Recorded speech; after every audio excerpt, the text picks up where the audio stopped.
Voici un exemple de discipline et de marketing. Alors, pour organiser cette conférence, j'ai réalisé 61 vidéos. 61 vidéos. Vous pouvez aller vérifier sur ma page Facebook. Vous partez sur ma page Facebook, vous tapez mon nom. Vous voyez les vidéos entre aujourd'hui et pratiquement, ça fait pratiquement un mois. Vous comptez le nombre de vidéos. Juste pour un seul événement. Je n'ai pas dit à quelqu'un qu'enregistre les vidéos, on a un événement là où que je vais faire. Non, c'est moi qui fais les vidéos. Je ne délègue pas. Chaque matin, je me lève, je prends ma tenue de sport à 6 heures, je m'en vais faire minimum 10 km de marche et je fais la vidéo. Chaque jour. Pour vendre d'abord moi-même l'événement. Je n'attends pas que quelqu'un vienne vendre pour moi. Vous restez couché au bureau, vous avez levé les fonds, vous mettez la clim, vous attendez que les commerciaux viennent vous dire que les ventes se sont bien passées. Ah bon? Les ventes se sont bien passées. Et toi, qu'est-ce que tu fais? Qu'est-ce que tu vends? Tu as converti combien de personnes ce mois? Tu as eu combien de prospects toi-même?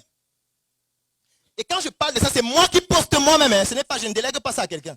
Il y a des gens qui postent moi aussi, je poste moi-même. Moi-même, je réponds aux commentaires. Et quand je parle de vidéos, là, je ne compte pas les directs parce que j'en ai fait aussi 2. Dont l'un s'appelle Le Monde, c'est une arnaque.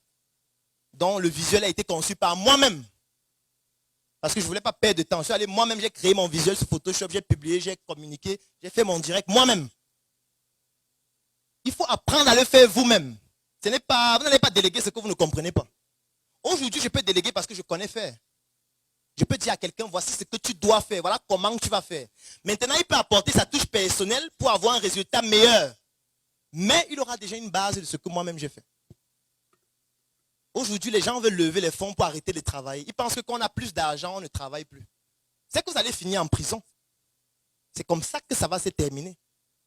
Si vous croyez qu'avoir plus d'argent veut dire travailler moins, vous allez mourir en prison, dans le meilleur des cas. Avoir plus d'argent, c'est plus de responsabilités, c'est plus de charges, c'est plus de chiffres d'affaires qu'il faut générer, c'est plus de rentabilité qu'il faut pouvoir avoir. C'est plus de personnes avec qui il faut travailler, c'est-à-dire plus de contraintes, plus de conflits, plus de crises d'ego, plus de trahison, plus d'ennemis aussi. Donc ne pensez pas que ce sera plus facile. Au contraire, ce sera peut-être fatal pour vous. Peut-être il ne fallait même pas que vous puissiez franchir ce pas seul. Peut-être la mort n'attendait que ça pour vous saluer définitivement et vous amener dans le monde des morts. Peut-être. Parce qu'il y a des gens qui touchent des sommes d'argent et meurent directement après. Hein, parce qu'ils n'ont pas pu gérer la croissance. Est-ce que vous savez que vous pouvez avoir tellement d'argent au point où vous commencez à faire un déni de vous-même? Ça veut dire que vous vous trouvez dans une situation où vous vous sentez mal vis-à-vis des autres par rapport à l'argent que vous avez. Moi, je vais prendre un exemple. Un jour, je suis allé avec un ami avec qui j'ai grandi. On ne s'était pas vu depuis peut-être 10 ans. Je lui dis que, gars, comment tu vas? Tu fais quoi maintenant? On discutait un peu. Je lui dis que, bon, allons manger. On allait dans un restaurant. On a mangé.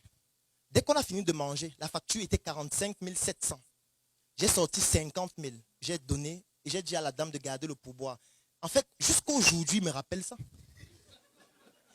Il me dit qu'on a mangé 50 000. 50 000 en moins de 2 heures.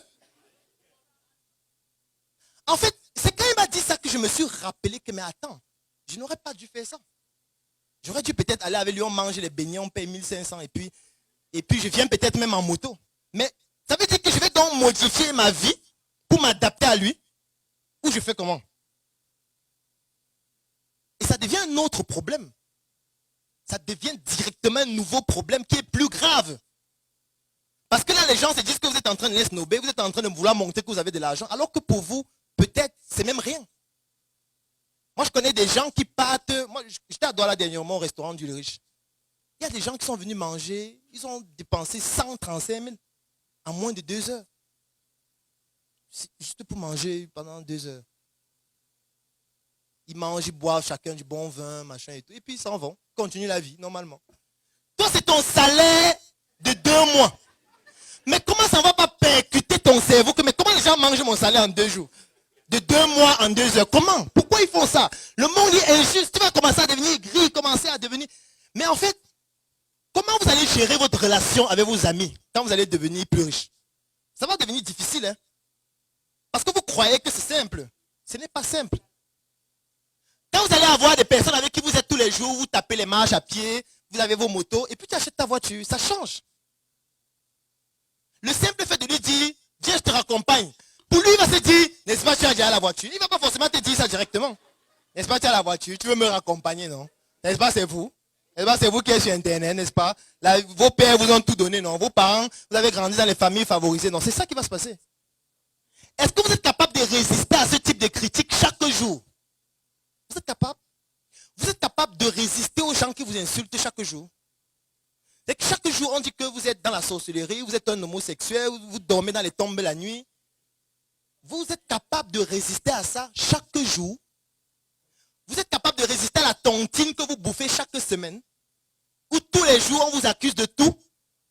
Alors que vous ne foutez rien, vous ne faites rien. Alors que vous essayez juste de vous battre pour vous développer. En fait, ce n'est pas facile comme on croit. Hein. Vous croyez que c'est facile, ce n'est pas évident. Donc, lever les fonds va vous entraîner d'autres problèmes nouveaux. Plus graves que quand vous n'aviez pas d'argent. Et là, ça devient spirituel. Quand il dit spirituel, vous voyez.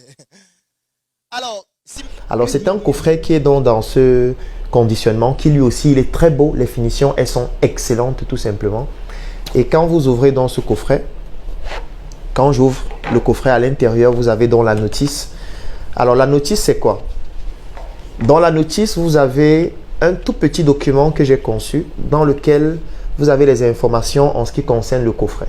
Là, nous avons voulu apporter une innovation. Ça veut dire que le coffret a une forme de fusil parce que mon pseudonyme, c'est l'assassin. Et dans ce livret, donc, vous avez les informations concernant l'utilisation du coffret, les formations qu'on retrouve à l'intérieur, etc. Les numéros de téléphone à contacter en cas de besoin. Et c'est donc conservé dans ce package qui est dans la notice. Alors, après la notice, maintenant, vous avez le coffret en lui-même. À l'intérieur, vous avez donc cette clé USB en forme de pistolet.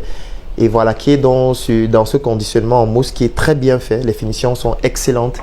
Quand vous allez le toucher, il est assez lourd. Il est vraiment comme un PA. Et ce qui se passe donc maintenant, c'est que quand vous ouvrez, vous avez la clé USB.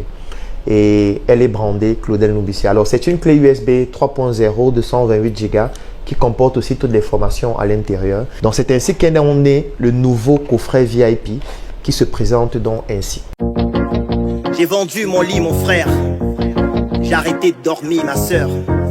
Et depuis ce jour, je me pose des questions. Je remets tout en question. Je suis né en Afrique de père et mère nucléaire. Eux aussi, ils sont nés de leur père et mère nucléaire. Dans mes veines coule le sang et les gènes de mes ancêtres. Tout à fait évident, je pratique le culte des ancêtres. Aujourd'hui, on me parle de religion, j'en rigole. Dieu par-ci, Jésus par-là, mais d'où sorti, c'est guignol. Oui, je sais que ça fait mal comme 400 ans.